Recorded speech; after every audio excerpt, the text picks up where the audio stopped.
And the recording button is working. Oh, I am recording this. I have hit the button that says record. Wow. So you know what? Maybe this is a lesson not to be your own engineer. It probably is a lesson. But you know what? If I was the engineer, nothing would ever happen. We're referring to we recorded a whole interview, and little did I know that the record button wasn't going. But luckily, we have a great producer, Casey, who saved your butt. That's the job. All right, we're back with another episode of Off the Marc with the Bickersteins. We call ourselves the Bickersteins because we're married and we tend never to bicker. We don't bicker. I'm Kathy. I'm Mark. And today we have a really amazing guest. He's not funny. He says he's not funny. He says he's not funny. I thought he's funny. I thought he was very entertaining. I thought he was entertaining. He says he's not funny. Well, you liked his British accent. But I could listen to a British accent all day. I would love to learn one. Funny. I would love to learn to talk. I think people would take me more seriously if I had a British accent. That wasn't what you were doing. No, I was trying to learn it right then and there. Yeah. This is my thing. I'm British. That's it. That's all I got. More crumbs, governor. I'm British. That's it. We sound like Dick Van Dyke and Mary Tyler People Moore. would think I was classier if I said that in every sentence. I don't. I think it needs work. I think we both need work. I probably need work. I'm not going to be hired as one of his funny actors. But he has funny stuff. He's Joseph Wilkins from FunnySalesVideos.com. I guarantee you've seen some of his videos. In fact, we're going to play one right now. So you've seen those commercials. They're long, they're funny, they're entertaining. They're long, but 3.5 minutes long. Well, they're longer than you expect a commercial to be. You don't even realize they're commercials. You watch them over and over again. You watch, you laugh. No, you don't cry. You just laugh. You just laugh. You laugh and you laugh. Well, you laugh until you cry, or you cry because you're laughing so hard. So we're going to learn all about producing funny videos, how they help your business. His business is phenomenal, and he shares great tips. It's really interesting. So, but before we get to that, some people say no news is good news. I say to those people, you've never read 1631digitalnews.com. Hey, everybody, there's a new site online that pulls the best content from the best sources from around the internet. Get the latest breaking news, U.S. news, sports, luxury, music, entertainment, and even a great lineup of podcasts, including, guess which one? Off the Marc. Off the Marc with the Bickersteins. Check it out today at www.1631digitalnews.com. That's www.1631digitalnews.com. It's a great news site. It is. It's where we get all our news, or a lot of our news, most of our news, a good part of our news. I check it out first thing in the morning. And before you go to bed. All day. And before I go to bed. It's a 24/7 I'm going to go on it right now before our podcast in case I missed something. 1631. Check it out. 1631digitalnews.com. I'm not sure I'm digging you hitting on this guy in front of me. I'm not. I mean, we with the Bickerstein thing, the shtick is okay. It's cute, but I think you've gone a little far now. Sorry, I'm a sucker for accents. We're talking to, we're so happy. I was happy to have Joseph Wilkins join us. He is from FunnySalesVideos.com. And what's the other one? Forgive me. I lost my notes here. You have two companies. FunnySalesVideos.com is really all we do now. My production company for 20 years is Procreative. Got it. Okay. So FunnySalesVideos.com. The funny part I'm not laughing at is the nice accent that Kathy seems to be fawning over. No, I'm just wondering where you're from. Yes, from Salt Lake City. What else do you need to know? That's the accent for Salt Lake City. Did you practice that? Well, is it like Alex Baldwin's wife, where is that accent real? No. It is real, but originally I'm from London. It's the answer to your question. Okay, there you go. Well, we are honored to have you. If you haven't seen some of the great commercials, check them out at FunnySalesVideos.com. It is what it's billed as. They're funny sales videos. So I guess that, we always hear this, there's an old quote that dying is easy, but comedy is hard. And is it hard to be funny? Yes. And I always like to start out with a big disclaimer. I don't consider myself a funny person, so this interview may not be as entertaining as you hoped. I'm good with that. I'm okay with Kathy. Will just sit there and fawn, but I'm okay if he's not funny or personable or whatever. Okay, enough of that shit. So for the first 15 years of running this company, Procreative Production Studios, we actually used to tell people we don't do funny. When our clients would call us and say, we want to do a funny video, we would say, we're not the team for it, because you've got to do it right or not at all. And so it wasn't until about 4 or 5 years ago that we really decided that we wanted to focus on this, and we needed to actively go out and recruit a team of funny writers, which is really what the key is good writing. So the answer to your question, yes, it's very hard to do it well, and you've got to have the right people. So why did you decide to turn to funny? Well, long story, let me condense this. So 20 years ago, when I started this company, we did infomercials. That was our focus: television, long form and short form commercials. And we did that, pretty well up until, probably about a decade ago is when people really started shifting away from watching live TV. I don't know about you guys. I can't remember the last time I watched real live TV. And, infomercials are supposed to get you as you're channel surfing. And nobody does that anymore. We all either we're programmed our DVR or we're watching it online. And so we saw viewers going down and down and down. And our clients were saying, how do we get back to the glory days? I mean, the very first infomercial that we worked on did over $200 million in sales. We just can't do that anymore because there's not enough. What was that for? So that was the Little Giant Ladder infomercial.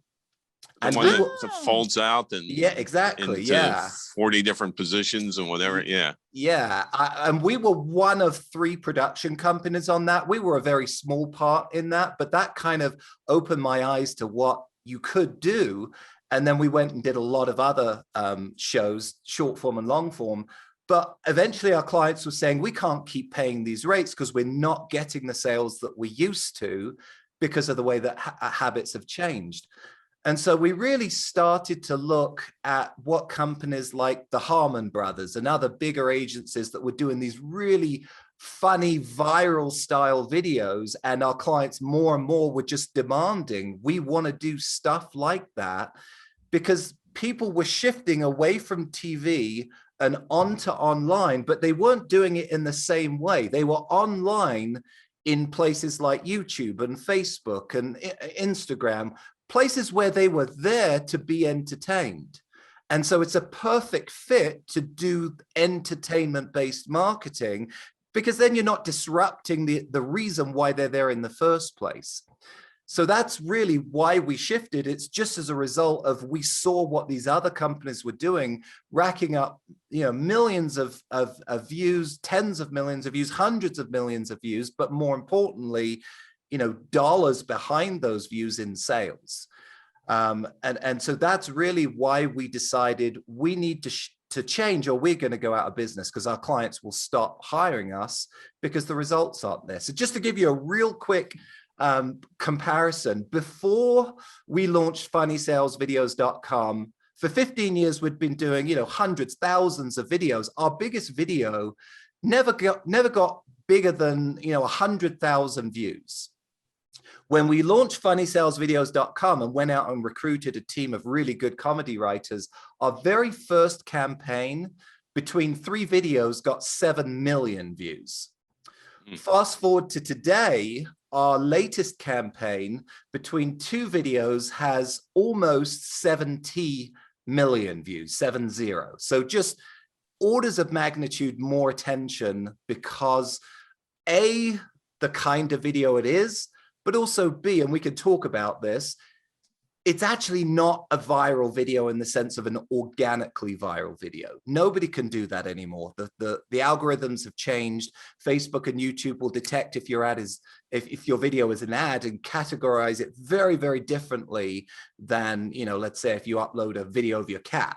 So what we're trying to create now is an ad that when you pay to promote it on these platforms, gets likes, gets comments, gets shares, but ultimately gets sales, so that your clients or you, whoever, will want to keep fueling that ad with paid dollars. Just like back in the days of infomercials, you pay to be on TV, but if you're making, you know, 2, 3, 4, 5 times the return on investment compared to the ad dollars, then it's a no-brainer. So you always hear of, you know, everyone's like, oh, I just want to go viral. So are you saying that you basically have to pay and have a strategy in order to go viral these days? Absolutely. Anytime a client calls me and says, I want to go viral, you know, a little red light goes up in the back of my head and I have to educate them. I hate to break the news, but anytime these days that you see a video that has multiple millions of views that has a product that it's promoting, those aren't organic views.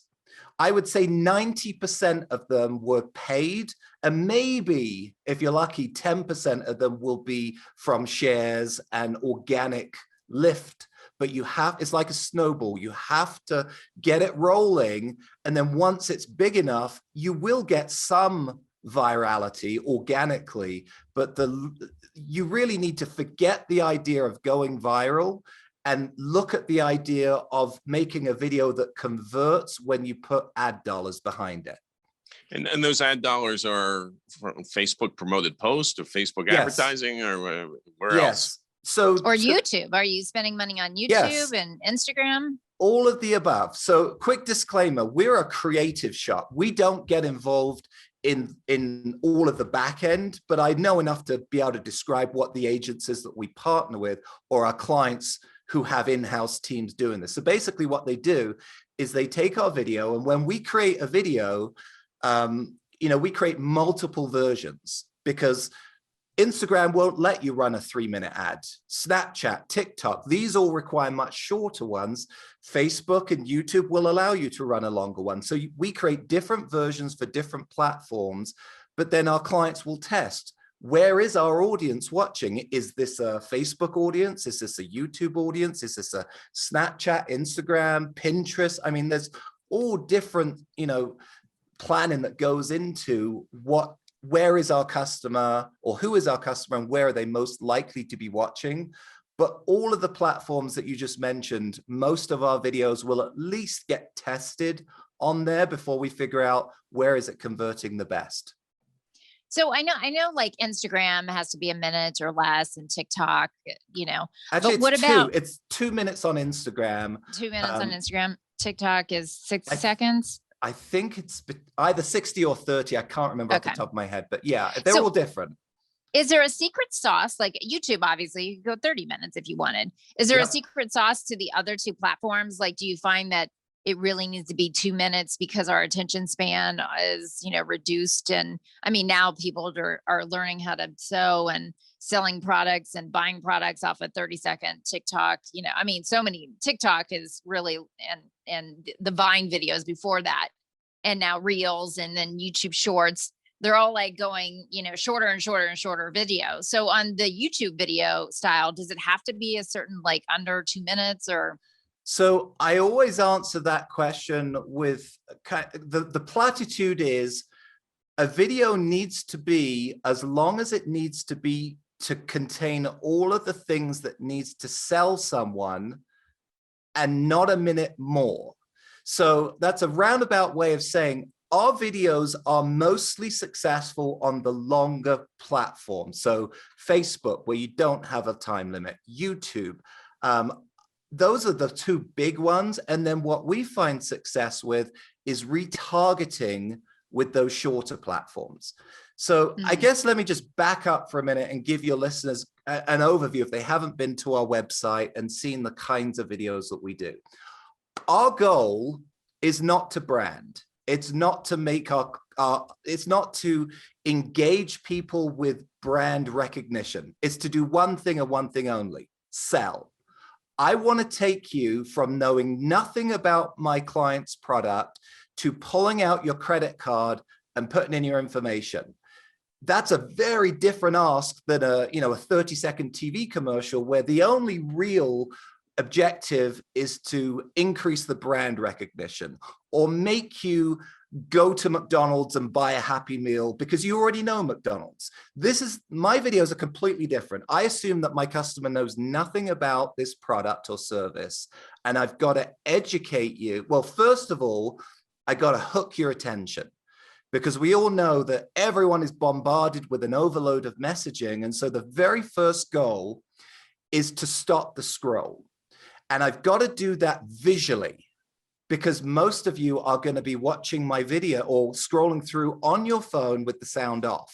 So I've got to be very, very visual in grabbing your attention in the first 5 seconds of my video. If I don't do that, nothing else that I spend money on producing the rest of the video is worth anything, because you're not going to see it. So if you look at my videos, the very first thing that I always do isn't necessarily anything about the product or service. It's simply, it's a land grab for your attention. Once I've got your attention, hopefully I've done my job and you've turned your sound off because you're curious to know what the heck is going on here. Then I'm going to tell you a story about a problem that this person in the video, which we call our brand character, has. And that's hopefully, if we've done our research, that's going to connect with you. You're going to say, I have that same problem, but I'm doing it in a way that's entertaining. It doesn't feel like an infomercial. It doesn't feel icky. It feels more like you're watching a Saturday Night Live sketch comedy. So again, I'm still keeping you in the same mind frame as the reason why you're on the platform in the first place: to be entertained, to have fun.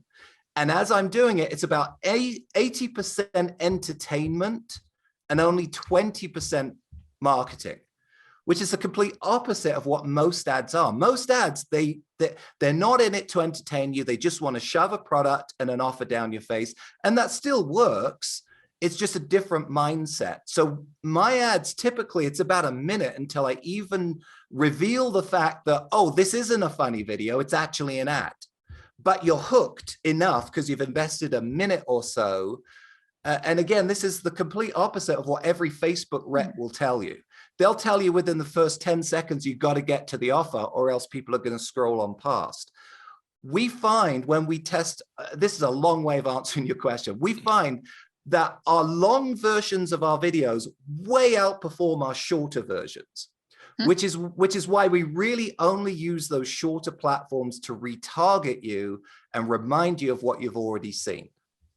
So the longer, so you're not doing lead gens, which a lot of these, or branding. No, we you're are. Doing sale. Well, we're doing both. So we have a client, for example, they're a mortgage company. Okay.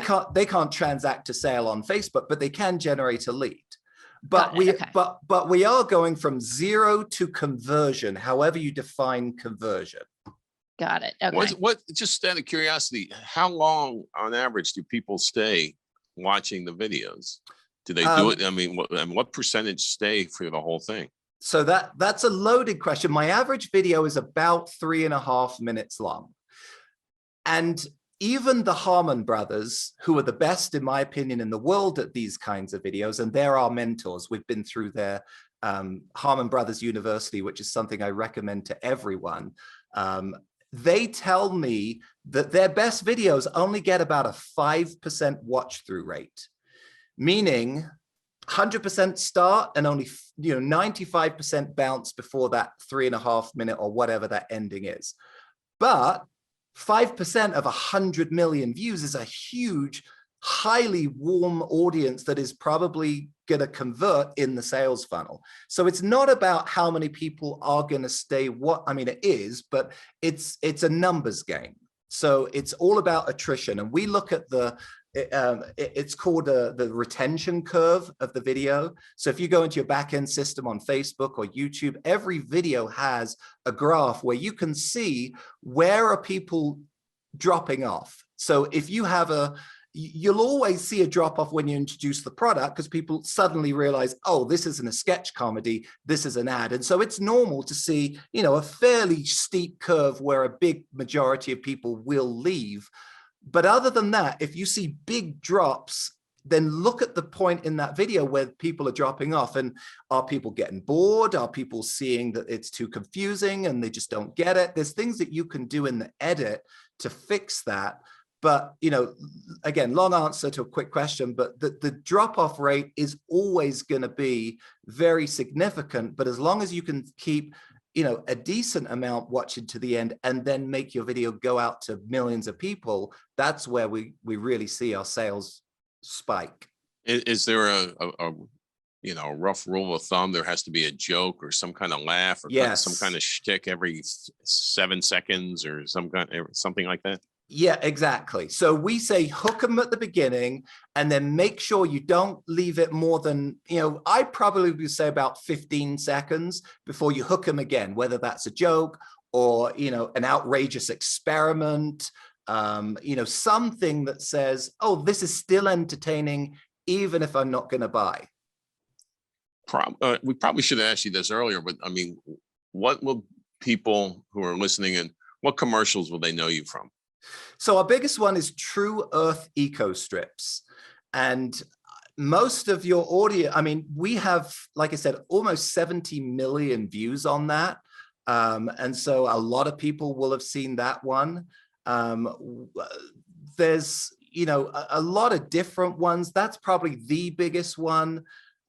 We have a video that we did for a company called Peeler, which makes phone cases, compostable phone cases. We have a video that is for Renify. That's the home loan company where this girl, we rented out a DeLorean time machine where she goes back in time. I mean, each one of our videos is just so wacky and different that it's more of a visual thing. So, you know, probably just go to our website and you can see those examples. Yeah, the DeLorean one's on your website, and yeah, it's fascinating. I mean, I sit there and I look at it, and I was watching it, and I'm like, do they have to pay rights for? My mind started to wander, but I watched it all the way through. Yeah, well, that's then we've done our job. You did your job. So is there anything that can't be funny? Like, do you have a client that comes to you and you're like, oh man, how do we make that funny? There was the funeral parlor that came by, but again, no. No, I mean, I mean, it's really basically you're like, I can do funny for any topic, even the serious topic. Absolutely. That's our challenge. And so many clients, they will come to us and they'll say, we really love what you did for other brands, but we don't know if you'll be able to do the same thing for us. And that's our greatest challenge, is when a client says to us, you know, I dare you to make us funny.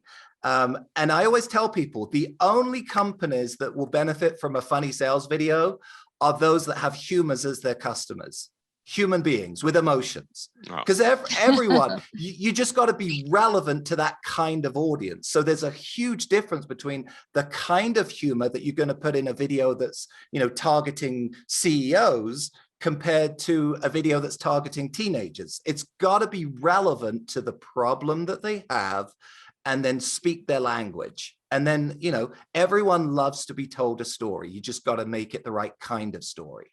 So if I'm a funeral home, you can, and I'm like, I want a video and I want to promote that, you can make that funny. That can be funny. Absolutely. Now, here's a key. Here's a real key. You've got to test, because you and I have two different life experiences. And what's funny to you may not be funny to me. And we've got to make sure that we, number one, identify who is our audience. And then when me and my team write the jokes, we got to make sure we test them on that audience to make sure that it's resonated and that it doesn't offend them. Now, I'll just say something a little bit about this. If you don't get complaints on your video, you haven't pushed it far enough. But you want to make the complaints kind of an 80-20. So 80% of your comments on Facebook should be positive, and maybe 20% should say, I didn't appreciate that. You know, they pushed it too far, or that wasn't funny, or, you know, I didn't, you know, I was offended by this. Now, offending people, you know, it's a fine line. You can't denigrate the brand, but I'll give you an example. In our True Earth Eco Strips video, True Earth is a laundry detergent that is dehydrated and comes in these envelopes. And the whole mission of the company is to reduce plastic being thrown into the landfill, right? So it's a different kind of laundry detergent. All the water in the Exactly. Exactly. I watched that one, obviously. Okay, good. So you'll have noticed in the beginning, we started the ad with the statement, here are things you should never mix with water. And it goes through, you know, home electronics, sodium metal, and there's a big explosion. Then it says witches, and we, you know, dump a bucket of water on a witch and she melts. You would be amazed how many complaints we got from witches societies that we were stereotyping witches. Yeah, they have a very large lobbying organization there. Oh, that's surprising. I have to say. We had curses put upon us. And, you know, curses. Oh, yeah. So did it work? I mean, did you ever feel like, oh, God, there's a voodoo doll and now my shoulder hurts? I'm still waiting. So far, I'm functioning just fine. I don't feel any pins in the back of my head. But anyway, that's a good example of very non-offensive humor to the masses, but you're always going to offend somebody. Does that make sense? Yeah, no, that's great. We had a weight loss company as a client, and they did a commercial on, you know, regular television, and it basically, the guy had lost so much weight that he felt great going naked, so he was just went everywhere naked. And there were people that were complaining like, I cannot believe that you did this. This is so, and I'm like, you know what? That's okay. You know, as long as, because it grabbed your attention. If you had a couple people complain about it, who cares? Because obviously somebody was gonna, but I mean, whatever. Now I'll add one big disclaimer. What you don't want to do is spend all of this money, go through this process. And, you know, our typical ad takes between 3 to 6 months from beginning to end. So these are hugely time-intensive projects. You don't want to go through that whole process, put the ad on Facebook, and then have Facebook say, sorry, you violated the Facebook policy. We cannot run this ad. And you would be amazed at the things that Facebook bans. So let me give you an example. Again, back to True Earth. We were running this during a political season when a certain president said certain things about climate change, and it became a very hot topic online. And Facebook then said, you cannot run an ad with the word plastic in.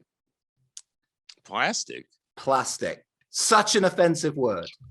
Oh my gosh. The plastic surgeons out there must be really upset. that I'm not sure if they would ban that spin on it, but in our world, thank heavens the client knew that to tell us that. And so if you watch that video, not once does it say the word plastic, even though the number one message that we're telling you is this reduces plastic.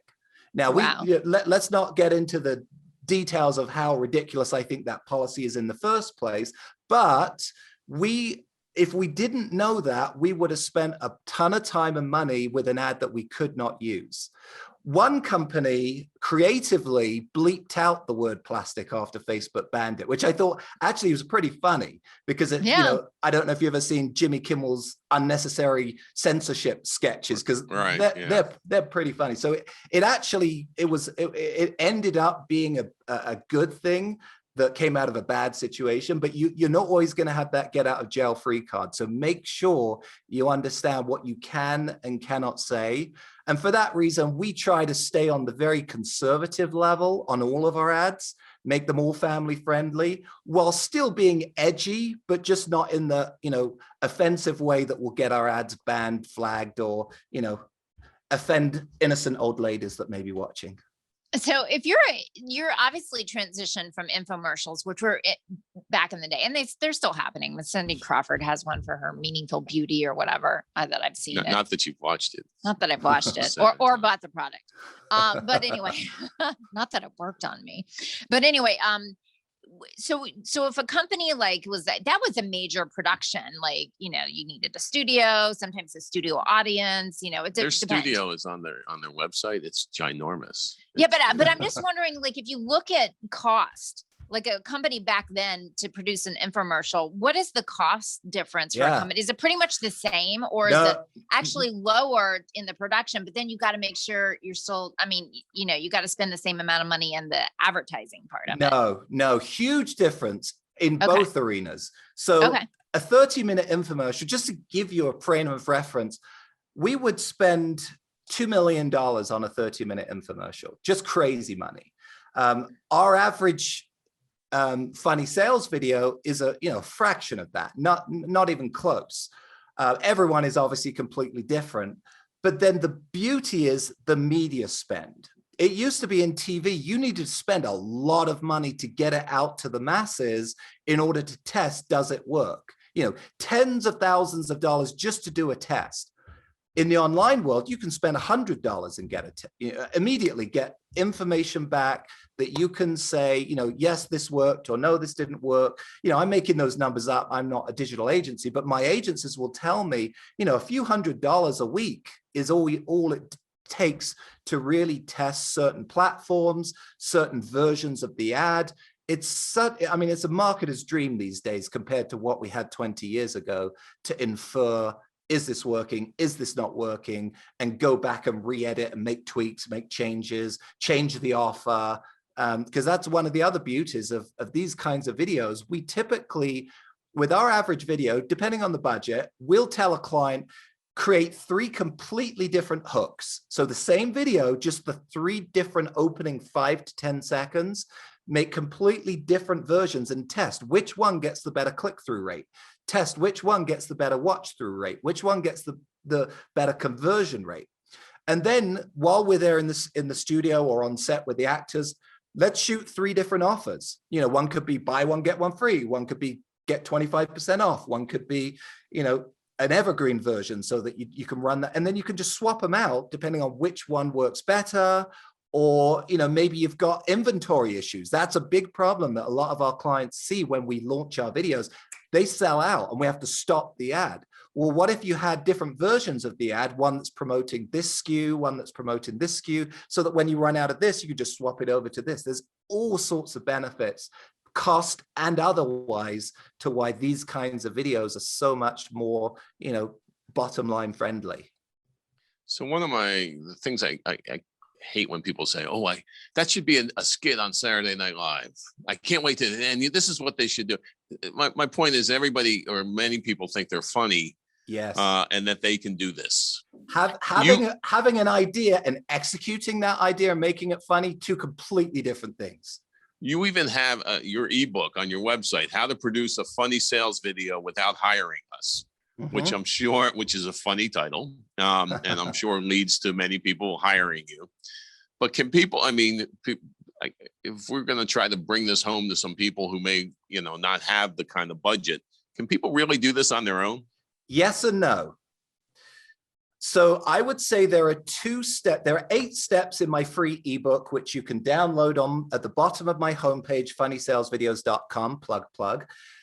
There are 8 steps in that process. 2 of them, I would say, do not do yourself. The other 6, if you have budget and want the best results, hire people that do this for a living. If you want to do the shoestring budget version, I would say, do not script it yourself and do not act in it yourself.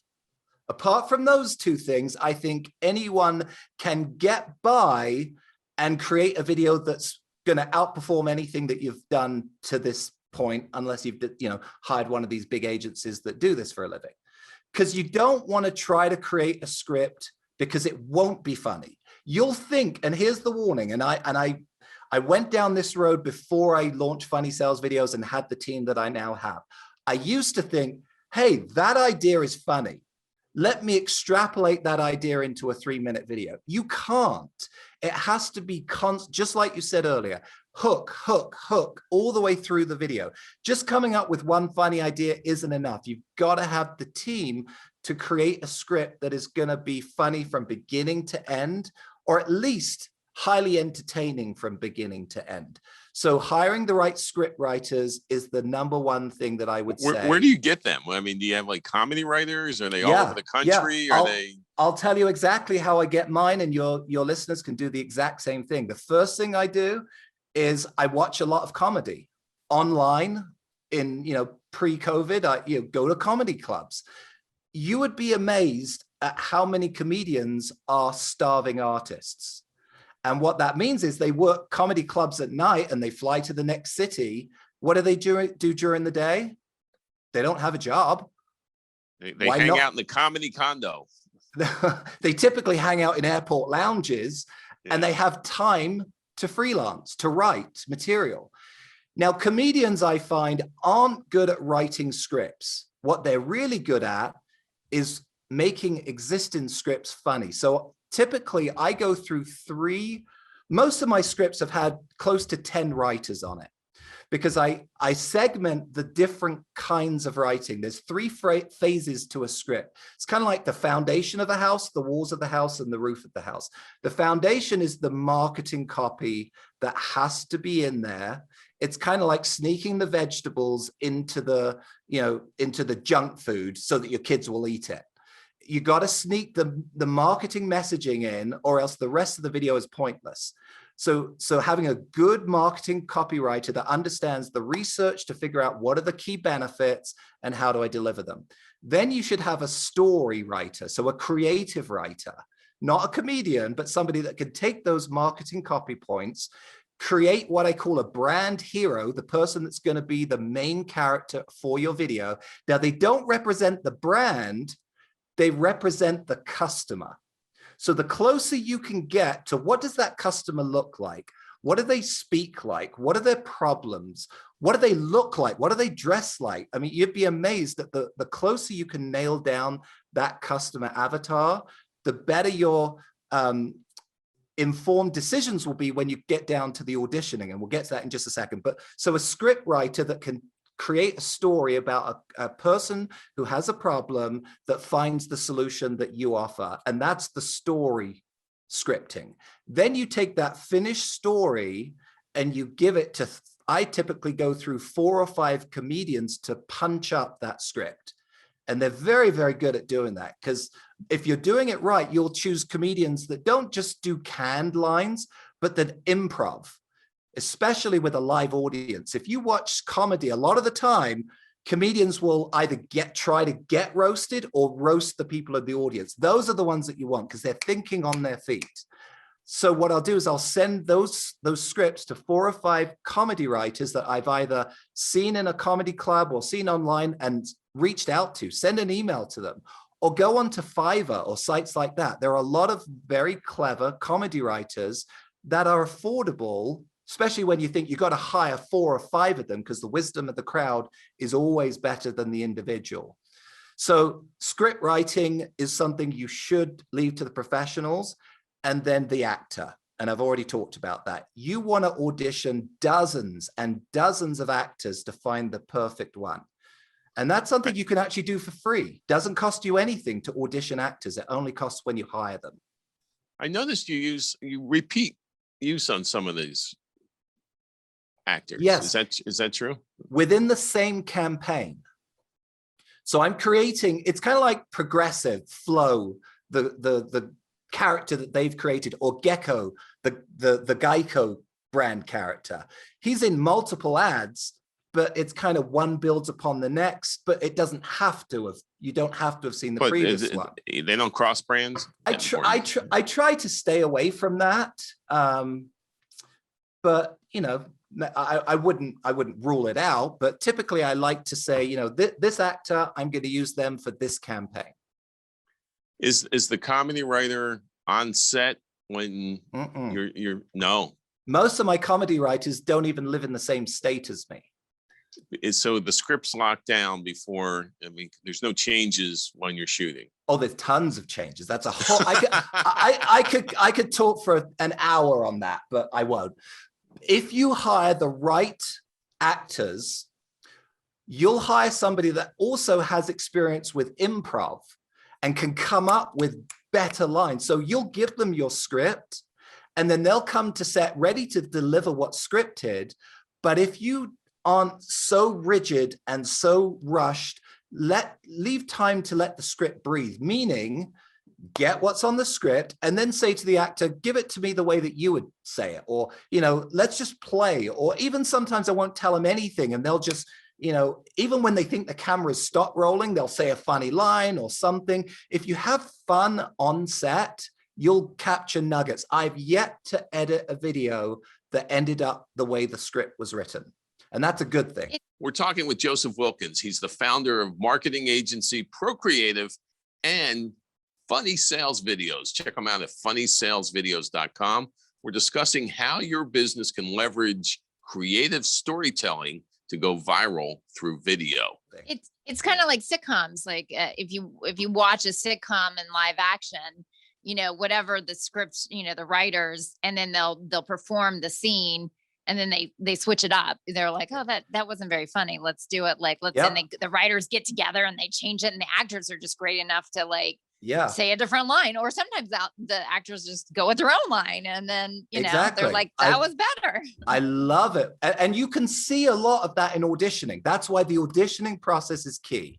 And just to give your listeners some tips, you don't have to have actors come to you to do auditions, especially in COVID world. Actors all have a setup like the two of us do here. They have a home studio, or maybe it's, you know, somewhere where they've got a camera set up, and every day they get scripts from their agents, and they're used to banging out audition after audition after audition. So if you audition dozens and dozens of actors, I feel kind of cheap saying this, but I'll let you in on a dirty secret. A lot of the time, actors will come with ideas and different spins. And as they're auditioning, you can see, oh, it'd be really funny if I tweak the line the way that they just did it. Even if you don't hire them, you can be inspired by the way that they portray a certain character. So the more auditions you do, the better, the chance of picking the right actor who will, you know, bring more to the character than what you've given them, but also you'll just get inspired by the way that different people take on that character, and it should shape the way that final script ends up. Yeah, so you sort of for free expand your knowledge pool, the pool of people who are, you know, bringing stuff to the table, to the finished product. Yes. Do you think would a celebrity be bad or good? So I have mixed feelings on that. Big A-list, B-list celebrities, these kinds of videos, there's just, I mean, they want millions of dollars. Like, you know, it's 10, 20 times the cost of the video to get the celebrity. And here's the problem that I see with celebrities. You're tying yourself to their next stupid tweet.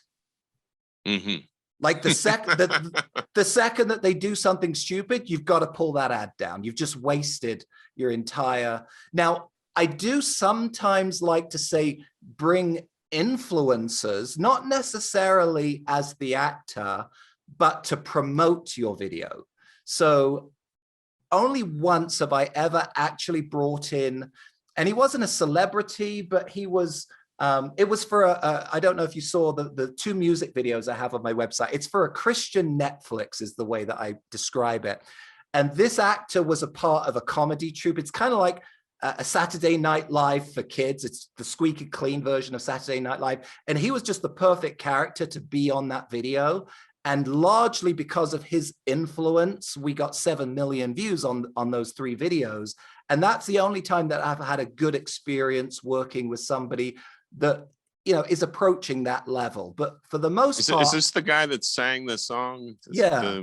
Yeah. He's in Studio C, which is the comedy troupe that a lot of, you know, kids, specifically, you know, family-friendly audiences, which is the target that we were going for. So some TikTok or Instagram influencers might be, but you still, you know, they can obviously get in trouble too, and we've seen it, right?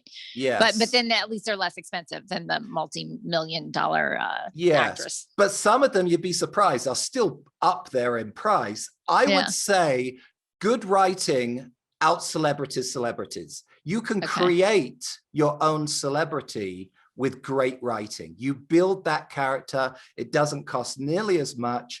And frankly, even a great celebrity influencer isn't necessarily a great actor.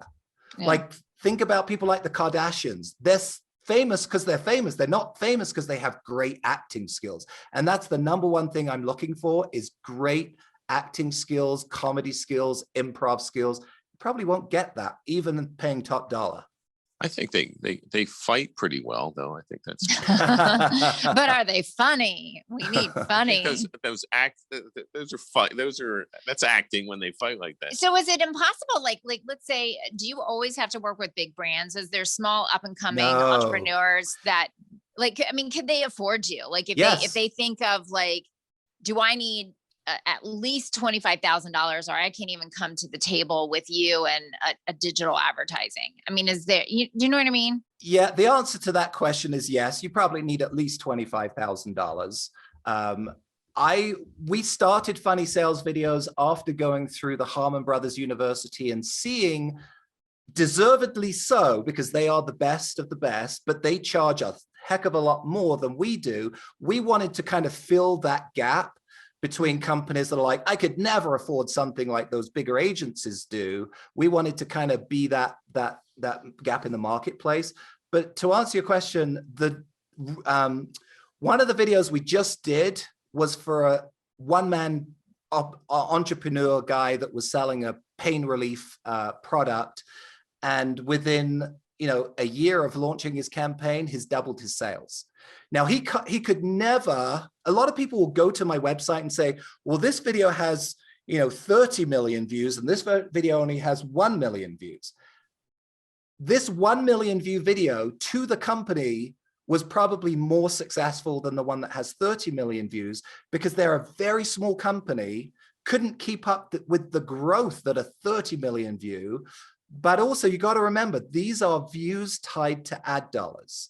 So if your budget, if you're spending $100,000 a month on Facebook, yeah, of course you're going to get tens of millions of views. If you're spending $50 a day, it'll take you 6 months to get 1 million views. But if that 1 million views doubles your business, you bet it's a more successful or equally successful. So it's just about how big is your company? How big can you scale that company? A lot of businesses will come to us and will say, you got to get your ducks in a row, because when we turn this on, the floodgates are open. And time again, we've had people say, shut it off. We've sold out. We don't want to keep spending money because we can't bring the money in because we don't have the inventory. So it's a great problem to have. But yes, even the smallest businesses can find a way to do this if they are really serious about, doubling their sales. Is there a lot of care and feeding and hand-holding of the clients through the process? They freak out. Like they go, oh, I think I'm ready for funny. And then they see the script and they're like, oh God, I'm not ready for funny. We have been so blessed so far. And I think it's in part because of our stand of, we want to do everything family friendly. We're not going for offensive, but we are going for slightly polarizing, just like I said earlier. Mainly because of the videos that we have done and the results that we've gotten. After 15 years of having client after client that wanted to be in the nitpicky details and, drive us crazy with their edits, we're finally at a stage where we can say, you can do whatever you want. And our clients always have input at every single milestone. So after the script, the 3 different phases of scripting, between each one, we'll say, did we get the marketing points correct? Okay, good. Is this story correct? Is there anything that we want feedback, but you'd be amazed at how hands-off they are when I just say, this is what we recommend based on our experience, 20 years of doing direct response, 4 or 5 years of doing these funny videos. If you want to get the same results, trust the process. And we've been delighted that most of our clients, pretty much all of our clients, I can't think of one that has given us problems. They trust us because of the results that we've gotten. So is a lot of it done virtually? I mean, obviously you said the auditions can be done virtually. I mean, obviously you have a studio there, but is there ever parts where the actor or actress is not in Utah, they're in California, or does the production have to be at your studio? And this is the key for me. I mean, after 20 years of being in the production business, I think hopefully what separates our videos from those that do it themselves, or maybe, have an in-house video guy, is we have all of the equipment, all of the studio. to do as close as possible to the agencies that are producing these $1 million videos at a fraction of the price, but looking almost as good. Because we want our videos to be visually, remember back to the scroll. If I'm scrolling through Facebook right now, 9 out of 10 videos, maybe 10 out of 10 videos were shot on an iPhone and look like it. So we want to be that, you know, purple cow that looks completely different to the other 9 videos, so people will stop the scroll. And that's ideas, but it's also visual production value that makes you look different. So we would never, I wouldn't say never, but we have never yet done anything where we haven't controlled the look of everything. Got it. Have you ever decided, I mean, so I guess the question is, what's next? I mean, what happens? I mean, can you keep doing comedy on Yes. and on? Or does that have to shift, or you're going to go do some Scorsese movie? Well, actually, next yeah, is will death sell next?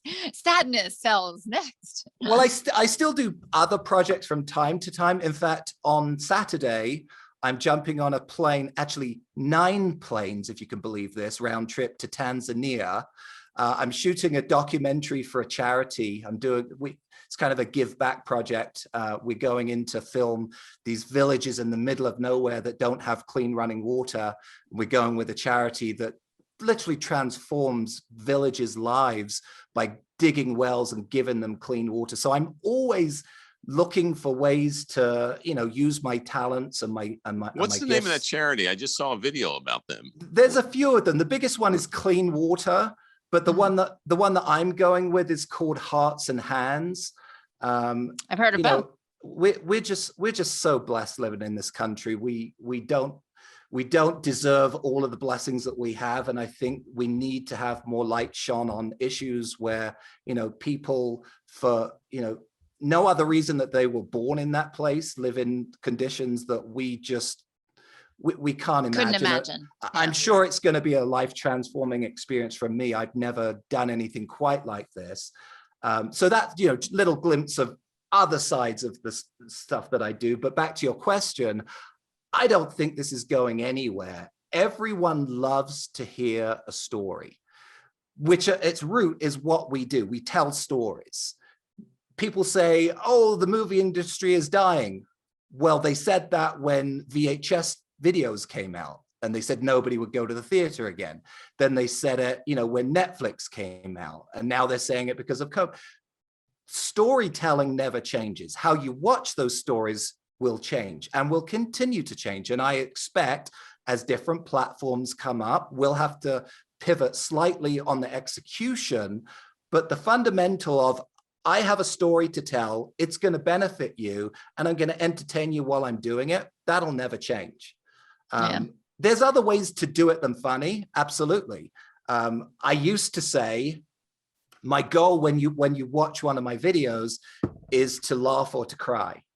And I think there are some videos out there that have done the crying, right? The emotional, pull at your heartstrings. I just think funny is the best way to repeatably be able to do it time and time again. But I don't think I think now in COVID, we all need to laugh, right? Oh yeah. Oh yeah. Even more than ever, laughing is necessary. Yes. Or we would just be crying. I think it's interesting that Joseph started off by saying, I'm not funny, because everybody must walk up to him and say, hey, make me laugh. Yeah. Be funny guy. Make me laugh. Yeah. Be funny. Well, I think comedians get that too, right? Totally. Like just comedians, and people are like, oh, well, he wasn't funny in person. I'm like, oh my God, I gotta be off. And a lot of comedians are dark inside, you know, comes from a dark place. Yeah, you'd be surprised working with these comedians. You see the other side, and a lot of them do come from very dark places. Oh, and, yeah. They're not spontaneously. This comes back to 3 to 6 months for each video. You got to spend the time. You don't just walk on set and say, let's be funny. It's all a product of preparation. Well, congratulations on your amazing success. And I love that you give back and do philanthropic work. So, you know, that's amazing. And that must be close to your heart too, because you really, honestly, there's no better way to make a change than good storytelling. And when you're going to shine a light on an area that, like you said, that has, things that we take for granted every day, just clean water that obviously everybody should have access to. So I think that's so important. I really, I think I commend you for taking time to do that. If you're looking to sell out of all your product. Yeah. If you want to double your sales in a funny way.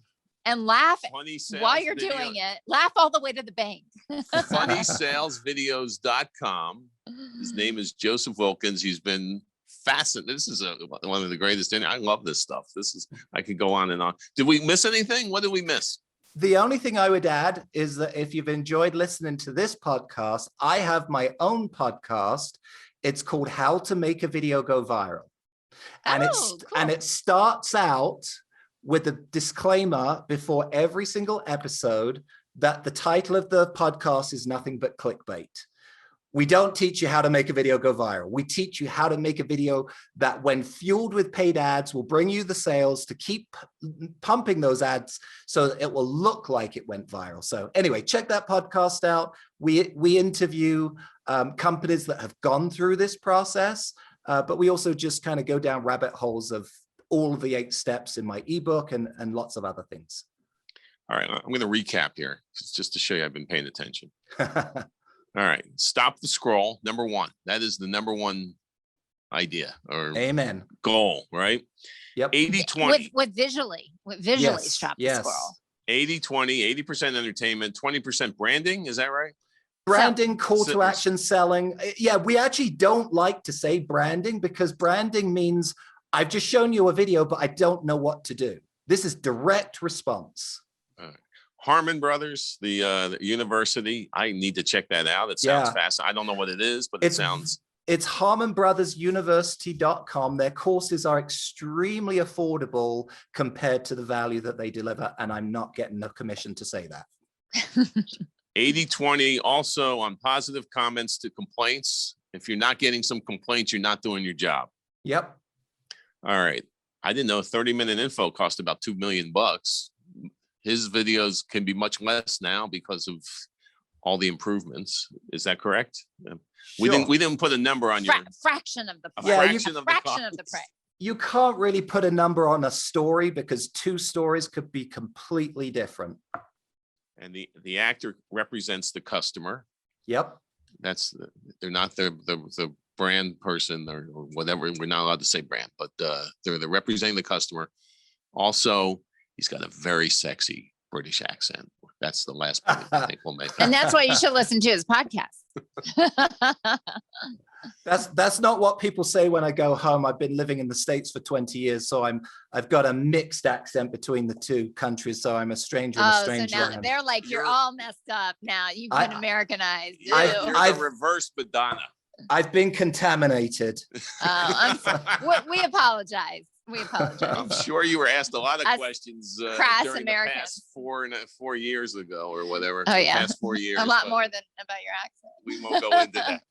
Thank you so much. You're terrific. Yeah, this has been great fun. Stuff. Thank you. Off the Marc is a presentation of On The Marc Media. Need public relations? Want to be on the news in a good way? Marketing? Need social media, blogging, maybe an oil change? Then contact us at info@onthemarcmedia.com or connect with us on Twitter @onthemarcmedia. Those are Marks with a C. Until next time, I'm Kathy. I'm Mark. And we are the Bickersteins.